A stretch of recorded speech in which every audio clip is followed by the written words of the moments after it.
প্রিয় চাষি ভাইয়েরা, আশা করি সকলে ভালো আছেন। আপনাদের জন্য একটি সুখবর, সেটি হচ্ছে আপনারা অনেকে আমার কাছে বাসমতি ধানের বীজ খুঁজে থাকেন। তাদের জন্য মূলত আমি বিভিন্ন কোয়ালিটির বাসমতি ধান নিয়ে কাজ করে থাকি। আপনাদেরকে দেখাবো যে আমার বাসমতি ধানের জমি আপনারা দেখতেছেন, আমার দুই সাইডে দুইটি বাসমতি ধানের জমি। আপনারা অনেকেই ফোন দিয়ে আমাকে বলেন যে ভাই এটা কি অরিজিনাল লং বাসমতি কিনা, বা আপনারা বাসমতি বলতে পাকিস্তানি বাসমতিকে বুঝে থাকেন, পাকিস্তানি লং বাসমতি। আমি আপনাদের জন্য এই বাসমতি ধান নিয়ে কাজ করি। আমি আজকে আপনাদেরকে দেখাবো বাসমতি ধানের প্লট। আপনারা আশা করি সম্পূর্ণ ভিডিওটি না টেনে দেখবেন। এই দেখেন, আমার বাম সাইডে যে জমিটি দেখতেছেন, এটি হচ্ছে ধান পাক এসেছে। এটি হচ্ছে বাসমতি ধানের একটি জমি, আপনাদেরকে দেখাই।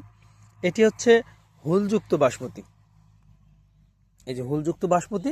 এবং এই বাসমতিটার প্রচুর পরিমাণে ঘেরান, এবং গাছের উচ্চতা যদি দেখেন, গাছের উচ্চতা কিন্তু খাটো। এবং ফলনের কথা যদি আমি চিন্তা করি, যে এই আমার দেখা মতে আমি যতগুলো বাসমতি ধান নিয়ে কাজ করেছি, তার মধ্যে সব থেকে ভালো ফলনের একটি ধান। এই দেখেন, আপনাদেরকে ছড়ার আকারগুলো দেখাই, তাহলে বুঝবেন। এই দেখেন, আমরা ইন্ডিয়া থেকে বা পাকিস্তান থেকে যে বাসমতি ধানগুলো নিয়ে কাজ করি, ওগুলোর মধ্যে বিভিন্ন প্রকার সমস্যা হয়, কিন্তু আমি এই বাসমতিটা নিয়ে কাজ করলাম, এখানে কোনো প্রকার সমস্যা নেই। তবে এটি একটু খাটো জাত, অর্থাৎ বাসমতি সাধারণত একটু লম্বা হয়, কিন্তু এটা তুলনামূলক বাসমতির থেকে তেমন খাটো না, হয়তো 18-20 হবে। দেখেন সাইজটা, দেখেন 18-20 হবে, কিন্তু এটা হুলযুক্ত। এবং এটির ফলন যদি আপনারা চিন্তা করেন যে প্রতি বিঘায়, অর্থাৎ 3300 থেকে কমপক্ষে 22 থেকে 25 মণ পর্যন্ত ফলন দিতে সক্ষম। আপনারা দেখেন যে কি পরিমাণে ধান, এবং গাঁথুনি যদি দেখেন, গাঁথুনি অনেক ঘন। আরেকটি বৈশিষ্ট্য হচ্ছে এটি আপনার সুগন্ধি আছে, এবং এটি ভাত রান্না করার পর 12 থেকে 14 মিলি পর্যন্ত লম্বা হয়। আর সাধারণত আমরা যে বিরিয়ানির যে বাসমতিগুলো খাই, এগুলো 18 থেকে 18 মিলি, 16 থেকে 18 মিলি পর্যন্ত লম্বা হয়। সেটিও আমি আপনাদেরকে দেখাবো। এই যে পাশের যে জমিটি দেখতেছেন, এই যে এই জমিটি হচ্ছে আমার একটি বাসমতি ধানের জমি। এটি হচ্ছে এই পাকিস্তানি বাসমতি নামে আপনারা যে চিনে থাকেন, সেটি এই যে দেখেন, এই দেখেন, এটা অনেক বড় বড় হুল, এবং এটা লম্বা। হ্যাঁ, এই যে দেখেন,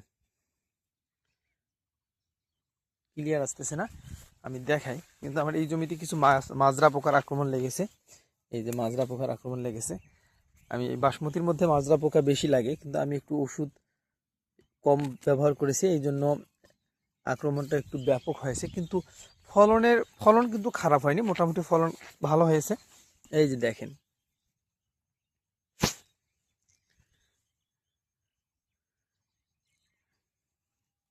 ছবিতে ক্লিয়ার আসতেছে না, এই যে দেখলে বুঝবেন। এটি হচ্ছে একবার এক্সট্রা লং এবং প্রিমিয়াম কোয়ালিটির যে জাতটি। হ্যাঁ, এই যে এক্সট্রা লং,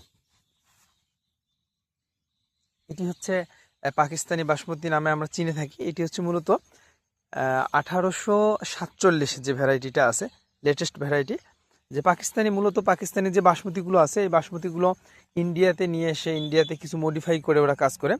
সেই বাসমতি যখন ধান কাটবো, তখন হয়তো আমি আপনাদেরকে এই জমির আপডেট দেব। আপনারা যারা বাসমতি ধানের বীজ খুঁজে থাকেন, তারা আমার কাছ থেকে এই বাসমতি ধানের বীজগুলো নিতে পারেন। আমি সারা বাংলাদেশে ক্যাশ অন ডেলিভারির মাধ্যমে এই বাসমতি ধানের বীজগুলো পাঠিয়ে থাকি। এই হচ্ছে আমার বাসমতি ধানের প্রজেক্ট। এই ধানটি আমি হয়তো 2-4 দিন পরে কাটতে পারবো।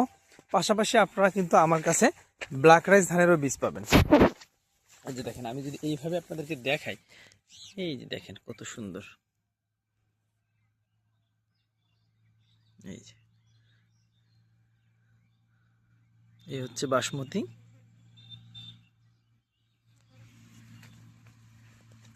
সুন্দর, মাশাআল্লাহ, একবারে খারাপ ফলন না, মোটামুটি ভালো ফলন হয়েছে। যদি কারো বীজ প্রয়োজন হয়, তাহলে আমার সঙ্গে যোগাযোগ করবেন। আমি সারা বাংলাদেশে ক্যাশ অন ডেলিভারির মাধ্যমে এই ধানের বীজগুলো পাঠিয়ে থাকি। এই যে এটি হচ্ছে ব্ল্যাক রাইসটা পাকতে শুরু করেছে। এই যে এটি হচ্ছে ব্ল্যাক রাইসের জমি। যদি আপনাদের এই ব্ল্যাক রাইসেরও প্রয়োজন হয়, তাহলে আমার সঙ্গে যোগাযোগ করবেন। ধন্যবাদ সবাইকে।